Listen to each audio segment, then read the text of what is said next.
Shalom, selamat pagi Bapak Ibu Saudara-saudariku yang terkasih dalam Tuhan Yesus. Apa kabar semuanya? Saya berharap semuanya dalam keadaan yang baik-baik saja. Puji Tuhan saudara, sebetulnya di dalam setiap kitab dalam perjanjian lama kita bisa melihat bayangan Yesus Kristus. Meskipun tidak disebutkan secara eksplisit atau secara langsung, secara gamblang, tetapi kita bisa melihatnya secara implisit atau tersirat secara tidak langsung. Baik itu merupakan suatu peristiwa, kejadian maupun tokoh-tokoh yang ada dalam perjanjian lama yang menggambarkan Tuhan Yesus. Itulah yang disebut dengan tipologi. Bayang-bayang Kristus dalam perjanjian lama disebut dengan type atau tipe. Karena merupakan gambaran yang tidak sempurna dari Kristus. Dan pribadi Kristus penggenapannya dalam perjanjian baru merupakan anti-type-nya. Yang berarti gambaran yang sempurna dan gambaran yang jelas dari bayang-bayang yang terdapat dalam tipe type perjanjian lama. Mari kita bersama-sama mempelajarinya di dalam Yohanes 6 ayat 35. Kata Yesus kepada mereka, "Akulah roti hidup. Barang siapa datang kepadaku, ia tidak akan lapar lagi. Dan barang siapa percaya kepadaku, ia tidak akan haus lagi." Puji Tuhan, tipologi Kristus dalam perjanjian lama yang ingin dibahas sesuai dengan ayat tersebut ialah di dalam perjanjian lama ketika bangsa Israel keluar dari tanah Mesir dan ketika sedang berjalan di padang gurun, mereka mengalami krisis pangan, mereka kelaparan, lalu mereka berseru-seru dan meminta makan kepada Tuhan. Dan Allah menurunkan hujan roti dari langit yang disebut dengan mana. Allah yang mengaruniakan mana tersebut kepada bangsa Israel. Tetapi dalam perjanjian baru dapat kita lihat sebagai kita sudah juga dikeluarkan dari Mesir, yaitu cara hidup kita yang lama. Lalu mengembara di padang gurun yang menggambarkan dunia ini. Kita seringkali mengalami krisis pangan secara rohani. Yang artinya seringkali kita mengalami kekosongan, dahaga, haus dan lapar di dalam diri kita yang seolah-olah tiada pernah berakhir.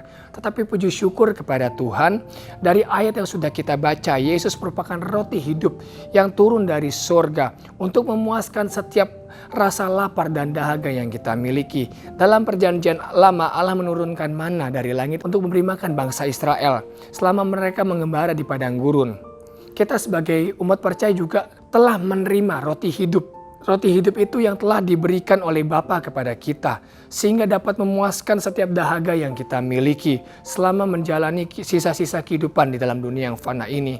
Hal ini dapat kita lihat sebagai berikut. Setiap kita di tempat ini pasti pernah atau sedang mengalami yang namanya kekosongan di dalam dirinya sendiri. Merasa ada sesuatu yang seolah-olah tidak terpenuhi. Padahal Anda sudah berusaha untuk memuaskan dahaga atau rasa lapar tersebut. Tetapi tidak bisa ketika mungkin kita berpikir hobi, kemewahan yang kita miliki, teman-teman terdekat, perhatian dari orang-orang yang berada di sekeliling kita, atau kesenangan lain yang kita lakukan, kita berpikir bahwa hal-hal yang demikian dapat memuaskan dahaga yang ada. Tetapi kenyataannya hal itu tidaklah cukup untuk memenuhi dahaga ini. Ternyata rasa dahaga itu makin lama makin tak tertahankan. Hal itu dapat dianalogikan, diumpamakan seperti sedang haus, malah meminum air laut atau air garam yang di dalamnya ada natrium yang akan mengubah metabolisme di dalam tubuh kita sehingga kita akan merasa lebih haus dari sebelumnya. Tindakan yang bodoh bukan? Tetapi seringkali kita melakukan hal yang demikian. Mungkin saudara ada yang melampiaskan, memakai barang yang puluhan ribu saja sudah cukup. Ya, sudah senang, tetapi seiring berjalannya waktu, hal itu ternyata tidak cukup untuk memuaskan dahaga yang dimiliki. Naik terus tingkatannya, naik terus nominalnya. Pada akhirnya yang demikian tidak benar-benar dapat memuaskan suatu hasrat yang terdapat di dalam diri kita. Begitu juga dengan dosa yang dilakukan. Mungkin kita berpikir dosa ini dapat menyenangkan hidup saya. Dengan dosa yang saya lakukan, saya merasa puas. Tetapi pada kenyataannya dosa yang kita perbuat berulang kali makin lama makin besar. Makin lama makin jahat dan semakin tak terkendali.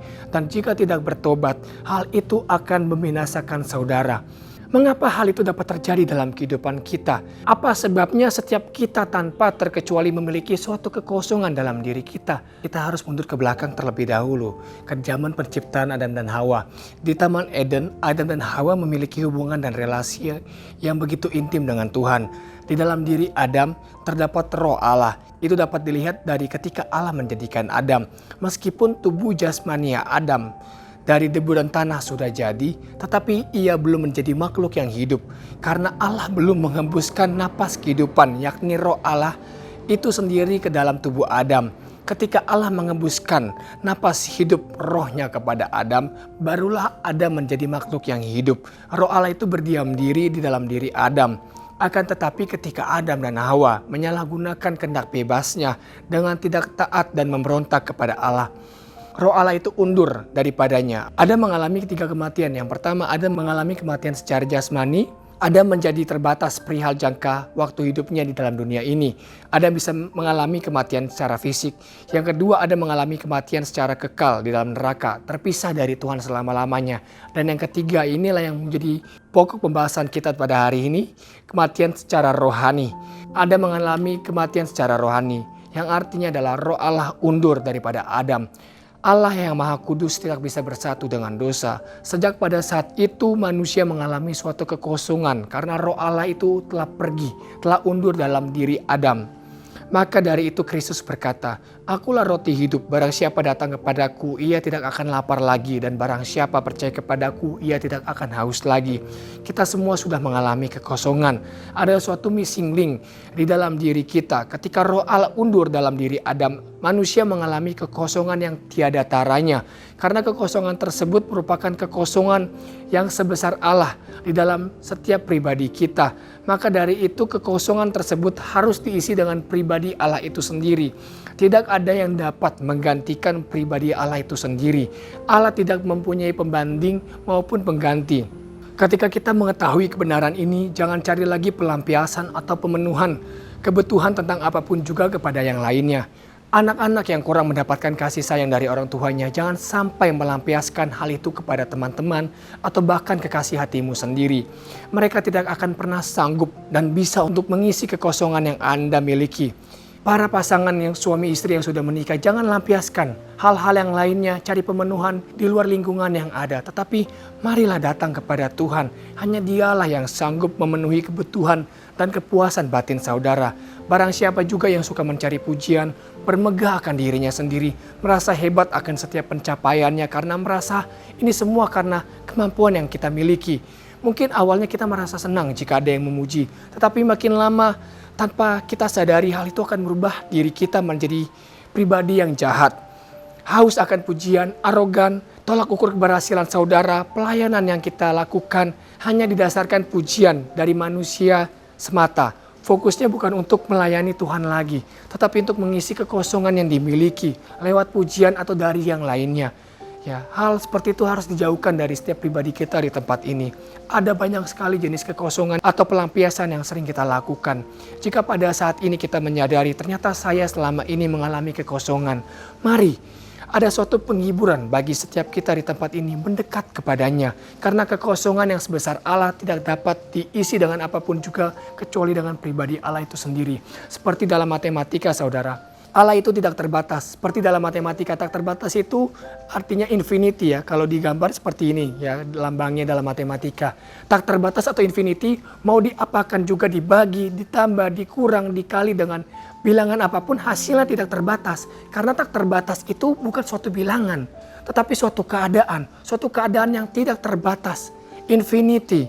Karena Allah tidak terbatas, kekosongan yang sebesar Allah hanya dapat diisi dengan pribadi Allah itu sendiri. Ketika pribadi Allah itu hadir dalam diri saudara, Ia akan mengisi setiap ruangan kosong dalam diri kita. Anda akan menjadi pribadi yang lebih menghargai diri sendiri, menghormati orang lain, tidak akan haus pujian, tidak gila hormat, atau melakukan kesenangan-kesenangan duniawi yang lainnya lagi. Ketika kita menyadari bahwa semuanya hanyalah sia-sia belaka, yang terpenting dalam kehidupan ini adalah kehadiran Yesus dalam setiap hati kita. Mungkin pada hari ini firman Tuhan datang, menegur dan memberikan peringatan kepada kita. Tetapi marilah kita memiliki sikap hati yang benar. Sama seperti Daud, ketika ditegur kesalahannya, ia ketahuan berbuat hal yang begitu memilukan hati Tuhan. Hanya satu pintanya, bukan agar jabatannya tidak diambil. Ia tidak berdoa agar tetap hidup. Atau ia juga tidak berharap agar diluputkan dari konsekuensi yang akan diterima. Tetapi hanya satu keinginannya dari dasar hati yang terdalam. Jangan ambil rohmu yang kudus daripadaku. Jadi mari saudara pada pagi hari ini undang roti hidup itu ke dalam hati saudara.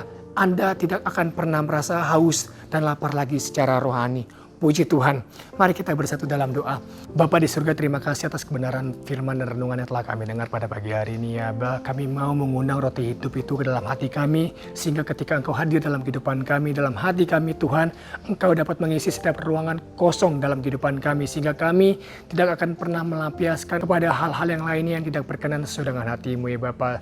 Terima kasih Tuhan, terus jaga kehidupan kami Tuhan mulai dari sekarang sampai sepanjang masa. Terima kasih Tuhan, kami mau serahkan doa ini ke dalam tangan-Mu, hanya di dalam nama Tuhan Yesus Kristus kami sudah berdoa. Haleluya. Amin.